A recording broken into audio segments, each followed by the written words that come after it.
আজকে আমি আমার এই বক্তব্যের সত্যতা পাচ্ছি কিভাবে দেখেন, দেখেন কিভাবে বলছি। আমার মনে হচ্ছে আল্লাহ তাআলা সিদ্ধান্ত নিয়েছেন জামাত ইসলামীকে ক্ষমতায় দেবেন, না হলে একজন বলছে তার মনে হচ্ছে আল্লাহ সিদ্ধান্ত নিয়ে নিছে জামাত ইসলাম ক্ষমতায় চলে আসবে বা জামাতকে তিনি ক্ষমতা দিয়ে দেবে, এবং একদল ছাগল সেই সাথে ঠিক বলে উঠছে যে হ্যাঁ ঠিক বলছেন হুজুর। তো আমি বলছি যে দাড়িপাল্লা এখন আর কেন ব্যবহৃত হয় না?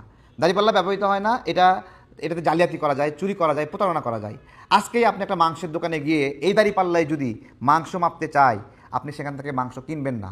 সবজির দোকানে গিয়ে এই দাড়িপাল্লা যদি ব্যবহার করে, আপনি সেখান থেকে সবজি কিনবেন না। কেন?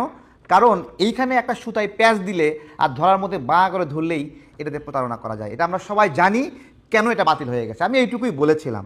দাড়িপাল্লার বিরুদ্ধে বলায় জামাত শিবিরের নেতাকর্মীরা আমার উপর এত ক্ষেপে গেছে যে আমি ওদের বিজয়টা কাইরা নিছি, এরকম আচরণ করছে।